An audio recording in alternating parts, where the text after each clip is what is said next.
शुल्क कास्टों की कोई गलती हो या ना हो, उनको मार के खाया जाना जरूरी है। कि देश के अंदर आपको अगर कोई सम्मान मिल रहा है वो बाबा साहेब डॉक्टर अम्बेडकर की वजह से मिल रहा है। जिस प्रकार सिंहों की रक्षा वनों के द्वारा होती है और वनों की रक्षा सिंहों के द्वारा होती है, उसी प्रकार आपकी रक्षा भारतीय संविधान के द्वारा होगी और भारतीय संविधान की रक्षा आपके द्वारा होगी। क्योंकि ये जो काम है भगवान बुद्ध का और बाबा साहब का जो काम है, ये तलवार की धार पर चढ़ने के लिए काम है, ये बुज़दिलों का काम नहीं है, ये कायरों का काम नहीं है, ये शेरदिल जवानों का काम है जो खून के आखिरी कतरे तक समाज पर होने वाले जुर्म को रोकते हैं। ये उन लोगों के लिए काम है जो किसी तरह के अत्याचार नहीं करते हैं। इसलिए भगवान बुद्ध की बातों को, बाबा साहेब डॉक्टर अम्बेडकर की बातों को इस देश ने, इस विश्व ने वैसे ही परखा है जैसे हम सोने की परख उसे काट कर करते हैं, हम उसे पीट कर करते हैं, रगड़ कर करते हैं, हम घिस कर करते हैं, उसी प्रकार उसमें सोचना समझना गद्दारी होता है। मैं बता दूं, क्योंकि हम लोग ये सोचते हैं कि हम लोग यहाँ रहते हैं, हम बुलंदशहर से बाहर नहीं देखना चाहते। हमें आपको बता दूं कि देश के अंदर आपको अगर कोई सम्मान मिल रहा है वो बाबा साहेब डॉक्टर अम्बेडकर की वजह से मिल रहा है। आपको कोई संवैधानिक अधिकार, आपका लीगल अधिकार, आपका सिविल राइट्स, आपको कॉन्स्टिट्यूशनल राइट्स, आपके फंडामेंटल राइट्स, मौलिक अधिकार अगर देश में है तो बाबा साहेब डॉक्टर अम्बेडकर की वजह से है। दूसरी बात, जिस प्रकार सिंहों की रक्षा वनों के द्वारा होती है और वनों की रक्षा सिंहों के द्वारा होती है, उसी प्रकार आपकी रक्षा भारतीय संविधान के द्वारा होगी और भारतीय संविधान की रक्षा आपके द्वारा होगी। मैं आपको बताना चाहता हूं कि इस देश में आप समझते हैं कि एक बकरी का बच्चा जब पानी पी रहा था तो भेड़िए ने कहा कि साहब आप मुझे क्यों आप मेरा झूठा पानी क्यों? पर भेड़िया ने कहा कि तू झूठा पानी पिला रहा मुझे। उसने कहा साहब आप ऊपर पी रहे हैं, मैं नीचे पी रहा हूँ। तो उसने कहा एक बात बताइए, आपने मुझे पिछली साल गाली क्यों दी थी? उसने कहा साहब मैंने तो कोई गाली नहीं दी, पिछली साल तो मैं पैदा भी नहीं हुआ। उसने कहा तूने गाली नहीं दी होगी तो तेरी माँ ने दी होगी, उसको मार के खा गया। शुल्क कास्टों की कोई गलती हो या ना हो, उनको मार के खाया जाना जरूरी है। दूसरी बात, जब हम मांस के टुकड़े को आकाश में फेंकते हैं तो आकाश में रहने वाले जीव जंतु से खा जाते हैं। जब हम मांस के टुकड़े को पानी में फेंकते हैं तो पानी में रहने वाले जीव जंतु से खा जाते हैं। जब हम उसको धरती पर, जमीन पर फेंकते हैं तो जमीन पर रहने वाले कीट पतंगे उसे खा जाते हैं। शुल्क कास्ट का आदमी देश में जहां भी जाता है उसे खाया जा रहा है, उसका शोषण हो रहा है। और सबसे महत्वपूर्ण बात यह है कि देश के अंदर जिस प्रकार पानी में रहने वाली मछली पानी पीता नजर नहीं आती, उस प्रकार जो शुल्क कास्टों पर अत्याचार हो रहा है कि देश में नजर नहीं आता। अभी मैं 15 दिन का उत्तर प्रदेश सरकार का एक अध्यादेश में आपको बता दूं, उन्होंने कह दिया हम कोई जमीन एक्वायर नहीं करेंगे। जो ग्राम सभा की जमीन है हम उन जमीनों को छीनेंगे, हम उन जमीनों को जो शुल्क कास्टों के विवाद पट्टे के चल रहे हैं उन सबको खारिज करेंगे और शुल्क कास्टों की जमीनों को वापस राज्यसभा में देंगे। इनको उसी स्थिति में लाएंगे जो स्थिति 1000-2000 पहले देश की आजादी से पहले थी।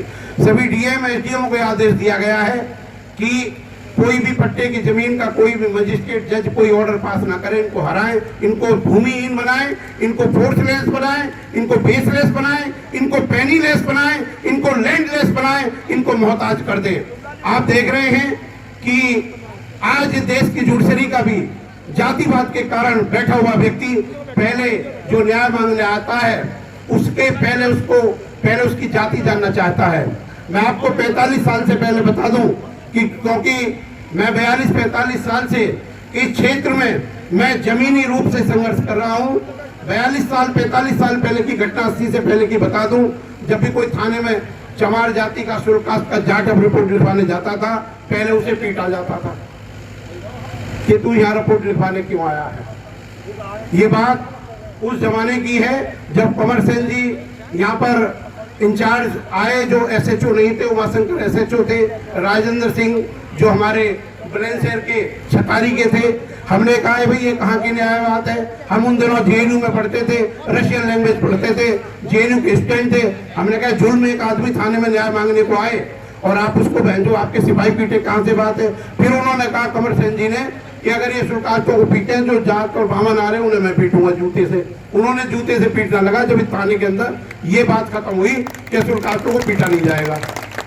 दूसरी सबसे इंपॉर्टेंट बात यह है कि हम किसी पर अत्याचार करता हुआ नहीं देख सकते, हम अपने ऊपर भी अत्याचार को सहन नहीं कर सकते। इसलिए बाबा साहब भगवान बुद्ध का प्रोग्राम किया जा रहा है कि किसी व्यक्ति पर कोई अत्याचार हो तो उसको रोका जाए। दूसरी मैं एक बात और आप लोगों से कहना चाहता हूं, आजकल जो मनीष सचिवालय बन रहे हैं, मनीष सचिवालय जो बन रहे हैं, जो उत्तर प्रदेश सरकार की देख रेख में बन रहे हैं, जो पानी की प्लानिंग गांवों में लग रही है, जो पानी की शुद्धता लग रही है, आप उन गांवों में गरीब लोगों को देखो, उनकी जमीन पर ही, शुल्कास्तों की पर ही जबरदस्ती मिनी पंचायत बनाई जा रही है, जिसमें ग्राम सभा की पर उसका कब्जा है और उस जगह पर ही वो टंकियां लगाई जा रही हैं या शुल्कास्तों के। मैं 2-4 गांवों की बात नहीं कर रहा, ज्यादातर बातों कर रहा हूं। आप ये बात देखिए, हम देश के मूल नागरिक हैं, हमारे कानूनी अधिकार है, हमने जुल्म को रोकना है। और ये नहीं है, आप 3 अप्रैल को हमने सलेमपुरा में प्रोग्राम करा, वहां के लोगों ने करा, आज भूपतपुर में प्रोग्राम करा है। और भूपतपुर में प्रोग्राम करने का मतलब यह है कि एक हम ऐसे केंद्र पर खड़े हैं जहां से चारों तरफ को प्रकाश जा सकता है। हमारे गांव के लोगों को, हमारे क्षेत्र के लोगों को उत्साहित होना चाहिए। ये गुलामी का मार्ग नहीं है। अगर आप रास्ते में चलते हो, बुद्ध का धर्म एक इंटरनेशनल का धर्म है। बाबा साहब ने अपने भाषण में 14 अक्टूबर 1956 के में कहा कि अगर एक गांव में 2 मुसलमान के घर होते हैं तो पूरे गांव की हिम्मत नहीं पड़ती कि उस दो शुल्कास्त के लोगों पर अत्याचार करें। अगर 200 घर शुल्कास्त के हैं तो उन पर अत्याचार करा जाता है, क्योंकि उनका कोई अपना धर्म नहीं है, कोई जाति उनके साथ खड़ी नहीं है। आप अगर बौद्ध धर्म की संस्कृति को स्वीकार करेंगे, पूरे देश की, पूरे विश्व के लोग आपके साथ खड़े होंगे। आपका case international court of justice में भी जा सकता है। हालांकि बाबा साहब डॉक्टर अम्बेडकर ने अपने ग्रंथ में गुर्जरों को, अहीरों को, यादवों को, जाटों को ब्राह्मण की सिविल पुलिस कहा कि जो ब्राह्मणों के से अत्याचार करते हैं। लेकिन हमारा रवैया कश्मीर से कमारी तक बहुत ही ज्यादा फ्रेंडली, मित्रता का मुस्लिम भाइयों के साथ होना चाहिए। हमें उनके मिलने चाहिए। और मैं बता दूं, जो बड़ी बड़ी माड़े आती हैं, बड़ी बड़ी पिल्ले तबाही आती हैं, तो एक ही पेड़ पर सांप भी उसी पेड़ पे मिलता है, नेवला भी उसी पे बैठता है, बिच्छू भी उस पे बैठता है, चूहा भी उस पे बैठता है। अपनी जान बचाते हैं और हिफाजत लेते हैं।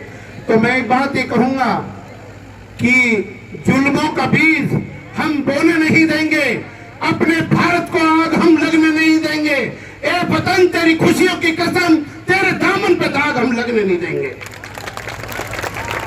धोखे की मोहब्बत से अदावत बेहतर है, 100 बार की गुलामी से बगावत बेहतर है। मैं भाइयों आपको कहना चाहता हूं, और मैं आसपास के अपने गांव के जो भी लोग हैं, अपने जितने भी क्षेत्र के, मैं उनसे निवेदन करना चाहता हूं कि वो अपने गांव में प्रोग्राम ऑर्गेनाइज करें, सिर्फ पानी पीने पर करें, लोगों को बुलाएं, लोगों को जागृत करें। ये समय फिर आपको दोबारा मिलेगा नहीं और आपने पूरे भर इस जीवन में रहना चाहिए।